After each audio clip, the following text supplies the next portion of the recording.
আসসালামু আলাইকুম everyone, welcome back to my channel. আজকে আপনাদের মাঝে একটি রেসিপি নিয়ে চলে আসলাম। আজকে তৈরি করে দেখাবো অসম্ভব মজাদার ছোট পাঁচ মিশালি মাছের রান্নাটা শেয়ার করবো আজকে আপনাদের মাঝে। আজকে আপনাদেরকে এটা হাতে মেখে রান্না করে দেখাবো না, আজকে এটাকে আমি হালকা একটু ভেজে রান্না করবো। আর এই ছোটো মাছটা কিন্তু ভেজে রান্না করে খেতে কিন্তু বেশি ভালো লাগে। চলে যাবো আমার রেসিপিতে। আমি এখানে 250 গ্রামের মতো ছোটো মাছ নিয়ে নিয়েছি 5 মিশালি। এখানে 5 ধরনের ছোটো মাছ আছে। মাছগুলোকে ভালো করে ধুয়ে এবং কেটে নিয়েছি।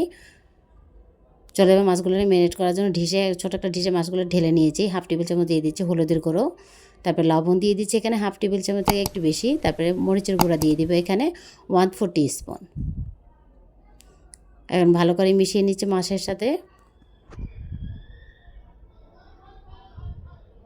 এই যে আমার মিশানো হয়ে গিয়েছে, চলে যাব মাছটাকে ভাজার জন্য। চুলায় একটা আমি প্যান বসিয়ে দিচ্ছি, তারপর পরিমাণ মতো দিয়ে দিচ্ছি এখানে সয়াবিন তেল। চুলাটা কিন্তু জ্বালিয়ে নিয়েছি, তেলটাকে ভালো করে গরম করে নিয়েছি।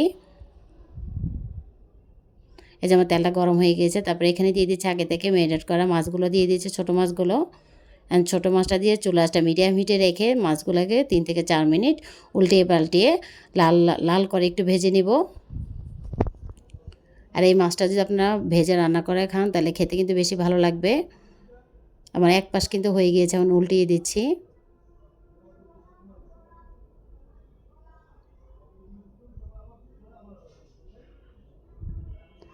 এই আমার মাছটা ভেজে নেওয়া হয়ে গিয়েছে, এখন উঠিয়ে নিব। এভাবে করে বাকি মাছগুলো আমি ভেজে নিব। তারপরে এই মাছগুলোকে রেখে দিচ্ছি এক পাশে। তারপরে এই প্যানে আমি আরও দিয়ে দিচ্ছি 1/3 কাপ সয়াবিন তেল। তারপরে এখানে হাফ কাপ দিয়ে দিচ্ছি পেঁয়াজ কুচি। পেঁয়াজটাকে আমি একটু নরম হওয়া আগ পর্যন্ত একটু ভেজে নেব।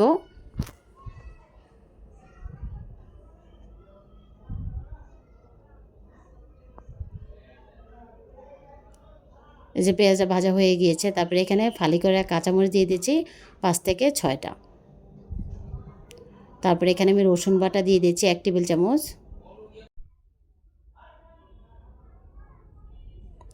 তারপরে এখানে আমি দিয়ে দিব 1/3 কাপ পানি, যাতে মশলাটা না পুড়ে যায়।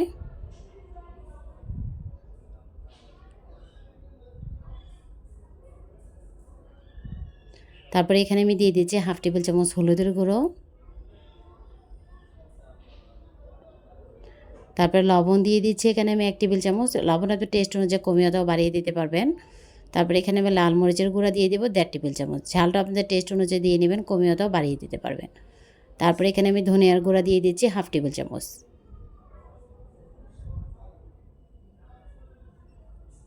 ভালো করে নেড়েচেড়ে মিশিয়ে নিচ্ছি। এখন ভালো করে নেড়েচেড়ে মিশিয়ে চুলা আঁচটা মিডিয়াম হিটে রেখে মশলাটাকে ভালো করে আমি কষিয়ে নেব 4 থেকে 5 মিনিট। যখন দেখবেন যে মশলা দিয়ে তেলটা ছেড়ে দিয়েছে, তখন বুঝে নিতে হবে মশলাটা কষানো হয়ে গেছে।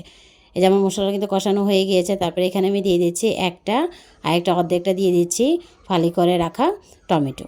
টমেটোটাকে ভালো করে মিশিয়ে নিচ্ছি মশলার সাথে। তারপর টমেটো ভালো করে মিশিয়ে চুলাটা একদম লো হিটে রেখে ঢাকনা দিয়ে টমেটোটাকে ভালো করে কষিয়ে নিচ্ছে 2 থেকে 3 মিনিট। আর এইভাবে ছোটো মাছটা যদি টমেটো দিয়ে রান্না করা হয় তাহলে খেতে কিন্তু খুবই ভালো লাগে।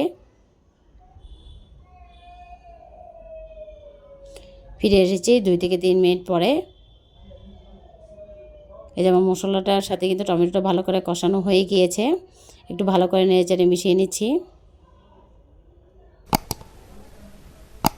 তারপরে এখানে দিয়ে দিচ্ছি আগে থেকে ভেজে রাখা ছোটো মাছগুলো দিয়ে দিচ্ছি। ছোটো মাছটা দিয়ে আলতো হাতে ভালো করে মিশিয়ে নেব, যাতে না ভেঙে যায়, অবশ্যই খেয়াল রাখতে হবে।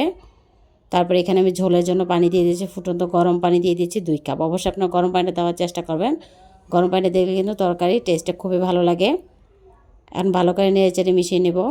নেড়েচেড়ে মিশিয়ে ঢাকনা দিয়ে এটাকে আমি আরও রান্না করে নেব 5 থেকে 6 মিনিট।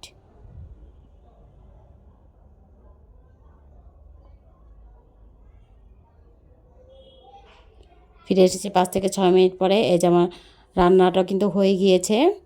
আমি একটু ঝোল ঝোল রাখবো মাছটা, আর মাছটা কিন্তু এভাবে ঝোল ঝোল রাখে খেতে কিন্তু বেশি ভালো লাগে সাদা ভাতের সাথে।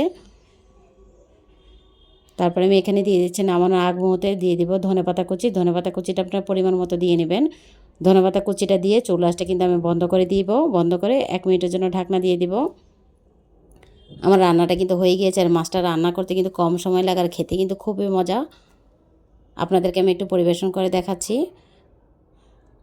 এই যে আমার মাছটা কিন্তু খেতে অসম্ভব রকমের মজা হয়েছে। এভাবে অবশ্যই একবার আপনার বাসায় ভেজে মাছটা রান্না করে খেয়ে দেখবেন, খেতে কিন্তু খুবই ভালো লাগে। আমি আপনাদের কিন্তু খুব সহজ রেসিপি তৈরি করে দেখিয়েছি। আমার রেসিপিটা যদি আপনাদের ভালো লেগে থাকে অবশ্যই আমার চ্যানেলটা সাবস্ক্রাইব করে আমার পাশে থাকবেন, লাইক এবং কমেন্টস করে জানাবেন আমার রেসিপিটা কেমন হয়েছে। আল্লাহ হাফেজ।